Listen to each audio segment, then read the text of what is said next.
Movie की starting में हमें एक टैंकर को दिखाया जाता है जो कि बैंक ऑफ इंग्लैंड के अंदर घुसता चला जा रहा है। ये सीन 1989 का है। जो ग्रुप बैंक को लूटने आया था उसे फैंटम लीड कर रहा था। अब वो बैंक के लॉकर को तोड़ करके लियोनार्डो दा विंची के ब्लूप्रिंट मींस नक्शे को चुरा करके ले जाते हैं। इसके बाद में उन्होंने एक जैपलिन फैक्ट्री को उड़ाते हुए कई जर्मन साइंटिस्ट का किडनैप भी किया। अब इस सब के लिए जर्मनी ब्रिटेन को दोषी ठहराता है। हालांकि ये सब फैंटम द्वारा किया जा रहा था और इन कंट्रीज के बीच में वॉर की कंडीशंस बन जाती है। नेक्स्ट सीन में हमें केन्या का दिखाया जाता है। एक ब्रिटिश एजेंट सेंटरमैन रीड को दिखाया जाता है जो कि ब्रिटेन के हेल्प मांगने के लिए एलन क्वार्टरमैन नाम के बंदे के पास आया है जो कि रिटायर्ड था और पहले वो ब्रिटेन के लिए कभी काम किया करता था। वो कभी एक मिसाल बना था, इसीलिए वो बंदा उसके पास में आया। क्वार्टरमैन मना कर देता है हेल्प करने के लिए। दोनों बातें कर ही रहे थे तभी वहां पर कुछ लोग आकर के क्वार्टरमैन पर हमला कर देते हैं। क्वार्टरमैन को भी समझ नहीं आता कि कौन है वो लोग जिनके पास में ऑटोमेटिक राइफल्स हैं जो कि फैंटम के लोग थे। क्वार्टरमैन जम करके उनसे फाइट करता है, एक एक कर वो सबको मार देता है।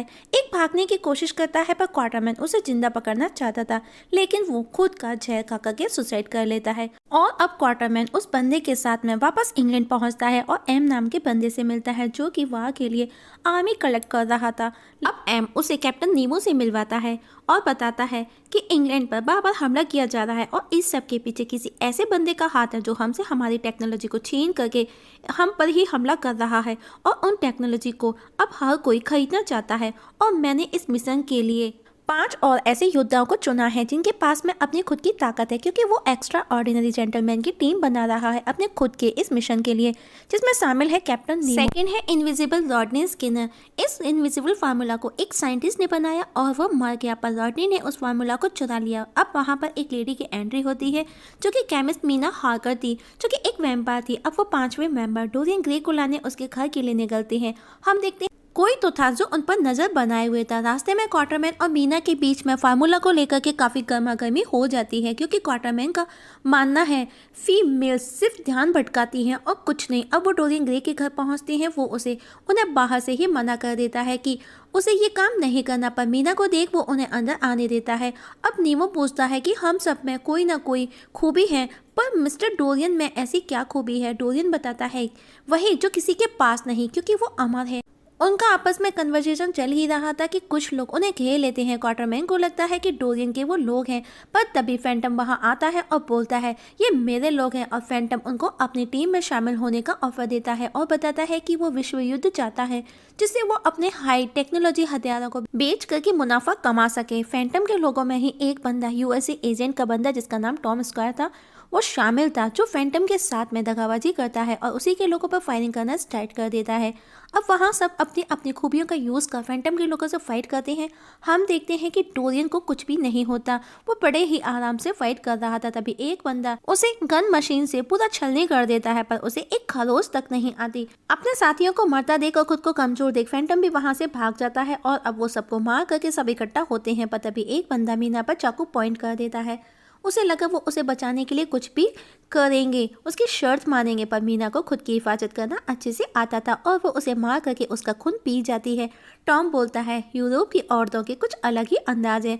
अब टॉम अपना इंट्रो देता है। डोरियन उसे बोलता है ये हमारा पर्सनल मैटर है, हमको तुम्हारी जरूरत नहीं, पर क्वार्टरमैन उसे टीम में शामिल कर लेता है क्योंकि उसने उन सभी की जान बचाई थी। और अब अपने आखिरी मेंबर को लाने पेरिस जाते हैं, वो भी नीमो की पनडुब्बी। नॉर्थ से वेनिस की यात्रा करते हैं। पेरिस में एक बंदे को दिखाया जाता है जो दानव जैसा लग रहा था और वो भागे जा रहा था। क्वार्टरमैन और टॉम उसके पीछे थे जिसे पकड़ना बहुत मुश्किल था और वो साइज में भी बहुत बड़ा था। पर आखिर में क्वार्टरमैन उसे पकड़ लेता है और उसे अपने साथ ले जाते हैं जिसका नाम मिस्टर हाइट था। नोटिस पर दिखाया जाता है सब मिलकर के हाइट को कंट्रोल करने की कोशिश कर रहे थे पर वो किसी से कंट्रोल नहीं होता। तब क्वार्टरमैन बोलता है अगर तुम हमारी मदद करते हो तो सरकार तुम्हारे सभी गुनाह माफ कर देगी और हम तुम्हें तुम्हारे घर पहुंचाएंगे। हाइट रेडी हो जाता है और अब वो दानव से एक नॉर्मल इंसान बन जाता है। ये देख कर के वहाँ मौजूद सभी लोग हैरान थे और अब उनकी टीम पूरी हो चुकी थी और 3 दिन के अंदर उनकी मीटिंग भी होनी थी। तो टॉम हंसते हुए बोलता है पर कैसे? तो नीमो बोलता है आपको नोटिस का अंदाजा भी नहीं है। नोटिस के टॉप पर बड़ा सा शिवलिंग और देवी देवताओं से उसे सजाया गया था। वहीं टॉम मीना के साथ में फ्लर्ट करना स्टार्ट कर देता है लेकिन मीना उसे खास नहीं डालती। अब नीमो उस ब्लूप्रिंट की कॉपी देता है क्योंकि उनका अब अगला मिशन फैंटम के अगले हमले को रोकना था जो कि समुद्र के रास्ते वेनिस पर करने वाला है। नीमो नोटिस करता है कि किसी ने शिप के मशीनों के साथ में छेड़खानी की है। इवन उसको फर्श पर गन पाउडर भी पड़ा मिलता है। तभी वहां पर कुछ बुक्स गिरती है। वहीं बाहर टॉम को क्वार्टर में निशाना लगाना सिखा रहा था, लेकिन टॉम के अंदर पेशेंस नहीं था तो उसका निशाना कभी भी नहीं लगता। वहीं मीना उस फर्श पर मिले पाउडर की जांच करती है। तभी डोरियन वहां आ जाता है। वो उसे बताती है कि ये पाउडर कैमरे की फ्लैश में यूज किया जाने वाला पाउडर है। ऐसा लगता है कि कोई नीमो के इस पनडुब्बी के सीक्रेट्स चुराना चाहता है। उन दोनों की बातें मिस्टर हाइट सुन रहा था। डोरियन मीना को ड्रिंक ऑफर करता है और वो उसे वो ड्रिंक पिलाते समय उस ग्लास को जानबूझ करके तोड़ देता है, जिससे मीना की फिंगर में कट लगता है और ब्लड निकलने लगता है, जिसे वो अपने रुमाल से पोंछ करके अपने पास रख लेता है। अब वो दोनों इस जगह आउट ऑफ कंट्रोल होकर के एक दूसरे को किस करने लगते हैं। ये देख करके हाइट भी वहां से जाने लगता है और उस पर वही दानव हावी होने लगता है। और ये सब नीमो देख लेता है और बोलता है कि वो इस तरह दानव को अपने जहाज पर आजाद नहीं छोड़ सकता। पर हाइट उस पर गुस्सा कर वहां से चला जाता है और देखता है कि वो जिस फार्मूला को पी करके वो दानव बनता था उसकी एक शीशी गायब है। और वो ये बात अपने टीम मेंबर को भी बताता है और स्किनर को ब्लेम करता है। अब इस समय सबका शक सिर्फ स्किनर पर था क्योंकि वो मिसिंग था। अब वो वेनिस सिटी पहुंचते हैं जहां कोई मेला चल रहा था और उनके पहुंचते ही फैंटम के बिछाए गोला बारूद भी फटने लगते हैं जो पानी के अंदर बिछाए गए थे। क्वार्टरमैन कहता है अगर हमको इस सिटी को डिस्ट्रॉय होने से बचाना है तो हमें उस बिल्डिंग की कड़ी को तोड़ना होगा जिसके नीचे ये बम बिछाए गए हैं। पर वहां तक पहुंचना आसान नहीं था। सब सोच ही रहे होते हैं तभी वहां पर टॉम एक कार लेकर के आ जाता है। नीमो को छोड़ करके वहीं शिप पर सब लोग उस कार में सवार होकर के निकलते हैं और बोलते हैं हमारा दुश्मन मिलते ही मिसाइल फायर कर देना। अब वो चारों रास्ते में थे तो फैंटम के लोग उन पर कंटिन्यू हमला करते हैं जिसे रोके बिना वो आगे नहीं बढ़ सकते। तो डोरियन कार से बाहर कूद जाता है उन्हें रोकने के लिए, लेकिन वो भी कम था। तब मीना अपने असली रूप में आकर के उनको मारने लगती है और ऊपर से उन पर ढेर सारी बैट्स के थ्रू एक शीट सी बना करके उन्हें कवर करती है। अब क्वार्टरमैन को फैंटम नजर आता है और वो भी गाड़ी से कूद जाता है और उसके पीछे जाता है। वहीं टॉम नीमो को सिग्नल देता है और मिसाइल छोड़ दी जाती है और जोरदार धमाका होता है जिसके साथ में सब कुछ थम सा जाता है। वहीं क्वार्टरमैन फैंटम के पीछे पहुंचता है और बोलता है वेनिस अभी भी खड़ा है और मैं तुम्हारे बारे में सब जानता हूँ। क्वार्टरमैन बोलता है और मैं तुम्हारे बारे में सब जानता हूँ, तुम्हारे जासूस के बारे में।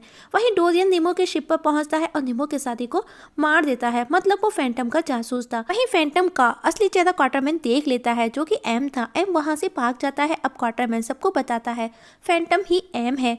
तभी नीमो का वही साथी वहां आ जाता है जो कि पूरी तरह से घायल था और बताता है धोखेबाज स्किनर नहीं डोरियन है। तभी उसकी शिप से एक छोटी सी सबमरीन बाहर निकलती है जिसमें डोरियन बैठ करके भाग रहा था। अब सब उसे पकड़ने का प्लान बनाते हैं। तभी उन्हें कुछ अजीब सी आवाजें आती है और एक बंदे को जहाज पर एक फोल्डर मिलता है और वो बताता है कि वो आवाज इसी फोल्डर से आ रही है जो कि एम का ऑडियो रिकॉर्ड था। साथ में ग्रेग भी था जिसमें एम बताता है कि उसने उनका सिर्फ अपनी मंजिल तक पहुंचने के लिए यूज किया था। मैं आने वाले समय में एक ऐसा हथियार लाने वाला हूं जो तुम सबकी खूबियों से भी मिलकर के बना होगा और इसीलिए ग्रे शिप पर यही सब इकट्ठा कर रहा था। मीना का ब्लड हाइट का फार्मूला स्किनर की स्किन से नीमो की टेक्नोलॉजी और वो आने वाले समय का सबसे ज़्यादा पावरफुल हथियार होगा। और अब तुम सब सोच रहे होगे कि मैं ये सब तुमको अपना प्लान क्यों बता रहा हूँ, क्योंकि 10 सेकंड में तुम्हारे शिप में जगह जगह लगे बॉम्ब फटने लगेंगे और तभी शिप में ब्लास्ट होना स्टार्ट हो जाता है और अब जहाज के मेन पार्ट में पानी भरने लगता है जिससे जहाज जल्दी ही डूब सकता है। तब नीमो आधे जहाज को ब्लॉक करने का बोलता है। उसी दौरान हाइड पर उसका दूसरा रूप उस पर बार बार हावी होता हुआ नजर आता है। उसे कुछ कहता है। तब हाइड उसे वापस पूछता है कि वो क्या कहना चाहता है। तो दानव उसे बोलता है तुम जहाज को बचा सकते हो। अब हाइड उस जहाज के ब्लॉक हिस्से में जाकर के कूद जाता है और अपने फार्मूला को पी लेता है, जिसे पीते ही वो वही दानव बनने लगता है।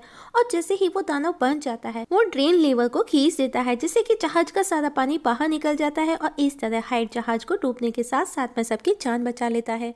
हाइड के इस काम से सभी खुश होते हैं। तभी एक बंदे को स्किनर का सिग्नल मिलता है और वो बताता है कि वो एम के शिप के अंदर है और वो उन्हें उसकी लोकेशन भी दे देता है। और अब शिप को रिपेयर करते हुए मंगोलिया पहुंचते हैं। वो जगह जितनी खूबसूरत उतनी वीरान भी थी। अब उन्हें एम का मुख्य केंद्र नजर आता है। अब वो सबको स्किनर का वेट था क्योंकि स्किनर को एम के उस केंद्र के बारे में सब कुछ पता था। कुछ देर बाद में स्किनर भी वहां आ जाता है। वो सबको बताता है कि सबको मेरे ऊपर डाउट था, इसीलिए मैंने वहां से जाना ही सही समझा। अब वो उनको मेन सेंटर के अंदर के बारे में बताता है कि फैंटम ने इन एडवांस वेपन्स को बनाने के लिए ना जाने कितने साइंटिस्ट को किडनैप किया और अगर वो उसके अगेंस्ट जाते हैं तो वो उनकी फैमिली को टॉर्चर करके ब्लैकमेल करता है। इस वजह से उन साइंटिस्ट को ना चाह करके भी उसके लिए काम करना पड़ता है। अब वो मिलकर के प्लान बनाते हैं। मीना ग्रे डोरियन को रोकेगी, नीमो और हाइड वहाँ कैद लोगों को आजाद करेंगे, क्वार्टरमैन और टॉम एम को रोकेंगे, स्किनर उस बिल्डिंग को उठाने के लिए बॉम्ब फिट करेगा। वहीं एम और डोरियन को दिखाया जाता है। डोरियन पे एम का साथ सिर्फ इसीलिए दे रहा था क्योंकि एम के पास में डोरियन की एक पेंटिंग थी और उसी पेंटिंग की वजह से डोरियन अमर था, क्योंकि अगर वो पेंटिंग डोरियन के सामने लाई जाती है तो डोरियन की अमरता खत्म हो जाएगी और वो मर जाएगा। और अब वो सब एम के उस केंद्र के अंदर एंट्री करते हैं और अपने अपने काम में लग जाते हैं। इसके अंदर पूरे केंद्र में जगह जगह बॉम्ब फिट करता है। वहीं हाइड नीमो कैदियों को छुड़ाते हैं। उसी दौरान हाइड जैसा एक दानव उन पर हमला करने लगता है क्योंकि उसने भी हाइड का वही फार्मूला पिया था। तभी एम के आदमी उन पर हमला कर देते हैं। वहीं क्वार्टरमैन और टॉम एम पर गन पॉइंट करते हैं, लेकिन उसी के दो बंदे उसे बचा लेते हैं। वहीं डोरियन के पास में मीना पहुंचती है और पूछती है कैसी हो जान। ये सुनकर के डोरियन चौंक जाता है। उन दोनों के बीच में फाइट होने लगती है, लेकिन दोनों के ही घाव खुद हील हो जाते हैं। वहीं टॉम क्वार्टरमैन अभी भी एम के पीछे था, पर तभी उन पर स्किनर का बहरूपिया हमला कर देता है, जिससे कि टॉम लड़ता है। तभी एक रोबोट टॉम पर हमला करता है जो कि आग से उस पर हमला कर रहा था। टॉम हर तरफ से आग से घिर चुका था, लेकिन स्किनर आकर के टॉम को बचा लेता है, पर टॉम को बचाने में वो खुद जल करके मर जाता है। वहीं हार्ट सभी को आजाद कर बाहर निकलता है। तभी वो देखता है जिसमें एम का एक बंदा भी भागने की कोशिश करता है, तो वो उसे पंच मार करके गिरा देता है और वो उस फार्मूले को पी लेता है। वहीं डोरियन को लगा मीना मर गई है, पर ऐसा नहीं था। वो उसे तलवार के साथ में दीवार पर लटका देती है और उसे उसी की पेंटिंग दिखाती है, जिसे देख करके डोरियन राख बन करके ढेर हो जाता है और उसका सिर्फ स्केलेटन बचता है। वहीं हाइड और उस दानव के बीच में फाइट हो रही थी, जो कि एक मॉन्स्टर जितना बड़ा बन चुका था। हाइड उसके आगे बहुत छोटा था। वो उसे पूरी तरह से पीटता है, पर हाइड भी हार नहीं मानता। वही क्वार्टरमैन और एम के बीच में फाइट हो रही है। वही नीमो उस दानव पर अपनी तलवार से हमला करता है, पर वो नीमो को ही उठा करके फेंक देता है। लेकिन अब उस फार्मूला ने अपना काम करना बंद कर दिया था और अब साथ ही स्किनर के लगाए बॉम्ब भी ब्लास्ट होने लगते हैं, जिससे वो हाइड का बहरूपिया उनके नीचे दब करके मर जाता है। वही एम क्वार्टरमैन को चाकू मार करके भाग जाता है। तभी टॉम वहाँ आ जाता है और क्वार्टरमैन टॉम को उसे शूट करने का बोलता है और आज टॉम का निशाना भी सही लगता है और एम मारा जाता है। साथ में क्वार्टरमैन भी। उनके टीम के दो मेंबर स्किनर और क्वार्टरमैन मारे जाते हैं उनके इस मिशन में। उन दोनों को दफन कर नीमो के जहाज से वो सभी मिलकर के वर्ल्ड टूर पर निकल जाते हैं, क्योंकि वो दुनिया से अब तक छिप करके रह रहे थे। और इस जगह हमारी आज की मूवी खत्म हो जाती है। तो दोस्तों, मूवी कैसी लगी कमेंट सेक्शन में कमेंट करके जरूर बताइएगा। पसंद आए तो लाइक और शेयर भी कर दीजिएगा। वीडियो देखने के लिए थैंक यू सो मच।